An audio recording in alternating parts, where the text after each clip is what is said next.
আসসালামু আলাইকুম এভরিওয়ান। আমি আজকে আপনাদেরকে লাউ পাতায় ইলিশ মাছের পাতুরি করে দেখাবো। এজন্য ইলিশ মাছটা ধুয়ে পরিষ্কার করে নিয়েছি। ৪ পিস ইলিশ মাছ নিয়েছি। এখানে লাউ পাতাটা ধুয়ে পরিষ্কার করে ঝুড়িতে নিয়ে নিয়েছি। আ এখন এই ইলিশ মাছে আমি আ সামান্য একটু হলুদের গুঁড়া,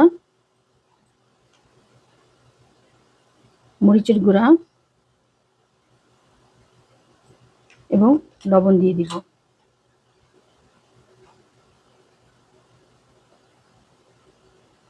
এখন মাছটা আমি অফ ক্যামেরায় ভালো করে লবণ এবং মরিচের গুঁড়া, হলুদের গুঁড়া দিয়ে মেখে নিব।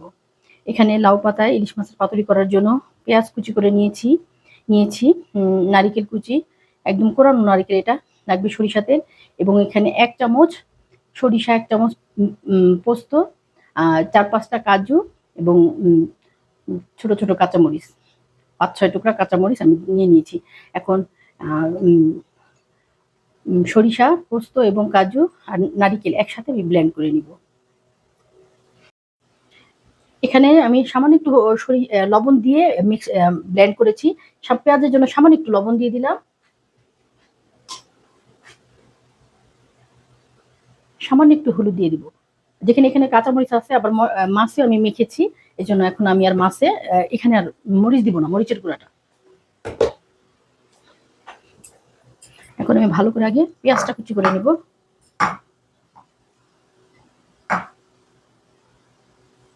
এখন আমি পেঁয়াজটা ভালো করে কষলে নিব, যাতে লবণের সাথে মাছটা, পেঁয়াজটা একদম নরম হয়ে যায়। এখন পেঁয়াজটা ভালো করে কষলে নিয়েছি। এখন যে সরিষা পেস্ট, এটার সাথে আমি এখন মিক্সড করে নেব পেঁয়াজটা। এখানে এখন দিয়ে দিব সরিষা তেল।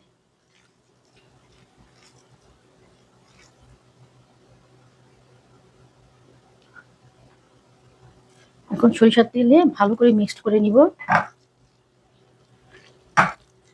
এখন মাছগুলো আমি সরিষার সাথে ভালো করে মিক্সড করে নিব।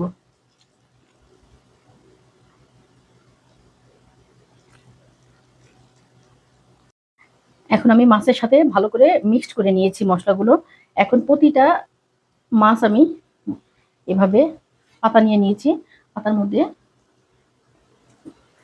পেঁয়াজ থেকে মাখানো একটু দিয়ে দিব এবং পাতাগুলো ভালো করে মিক্সড করে নিব, পেঁচিয়ে নিব। এখন আমি হাতটা ধুয়ে নিয়েছি। এখন মাছটা এভাবে পেঁচিয়ে নিব।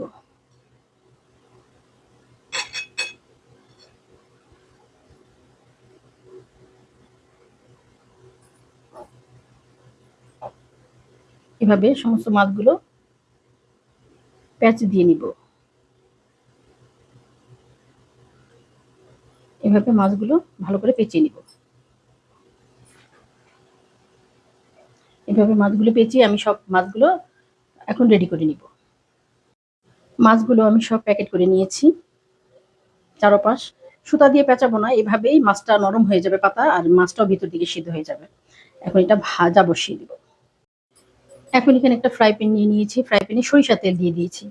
সরিষার তেল দিয়ে এখন মাছগুলো আমি সুন্দর করে, যে পাশে আমি প্যাকেটটা করেছি খুলে, যেমন এই পাশে খুলেছি প্যাকেটটা করেছি, তাহলে উল্টা দিকে দিয়ে দিতে হবে।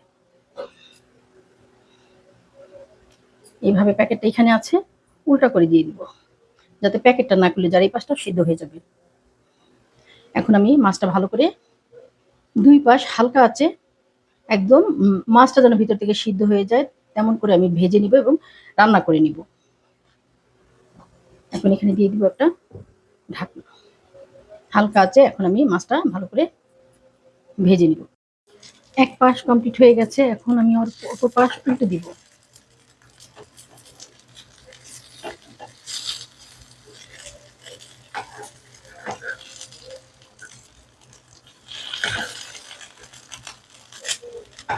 সব পাশ আমি উল্টে দিব। এগুলো আমি উল্টে দিব। আমি সব পাশ উল্টে দিয়েছি। এখন আবার ঢেকে অপর পাশ রান্না করে নিব, একদম মাছটা সেদ্ধ হওয়া পর্যন্ত। এখন এক পাশ আমি উল্টে দিয়েছি। এখন এখানে ফুটানো গরম পানি আছে, একটু এক সাইড থেকে গরম পানি দিয়ে দিই একটু, যাতে মাছটা এই পানির সাথেই মাছটা সেদ্ধ হয়ে যায় ভিতর থেকে এবং রান্না হয়ে যায়। এখন আবার ঢেকে দিব, ঢেকে রান্না করে নিব, একদম মাছ পানিটা যাতে শুকিয়ে যায় সে পর্যায় পর্যন্ত রান্না করে নিব। এখন এই পর্যায়ে দুই পাশে আমি ভালো করে রান্না করে নিয়েছি।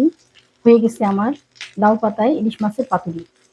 আমি আপনাদেরকে একটু পরে 2 মিনিট পর সার্ভ করে দেখাচ্ছি। এখন আমি চুলা অফ করে দিব এবং আপনাদেরকে সার্ভ করে দেখাবো। হয়ে গেছে আমার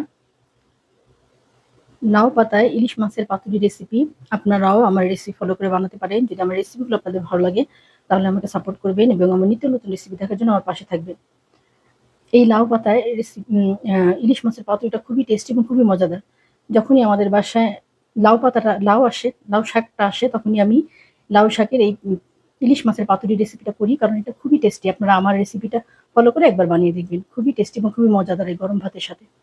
যারা আমাকে সাবস্ক্রাইব করেছেন তাদেরকে অসংখ্য অসংখ্য ধন্যবাদ। আর যারা এখনো আমাকে সাবস্ক্রাইব করেনি, যদি আমার রেসিপিগুলো আপনাদের ভালো লাগে তাহলে আমাকে সাপোর্ট করবেন এবং আমার নিত্য নতুন রেসিপি দেখার জন্য আমার পাশে থাকবেন। আল্লাহ হাফেজ। ভালো লাগলে লাইক, কমেন্ট এবং শেয়ার করবেন।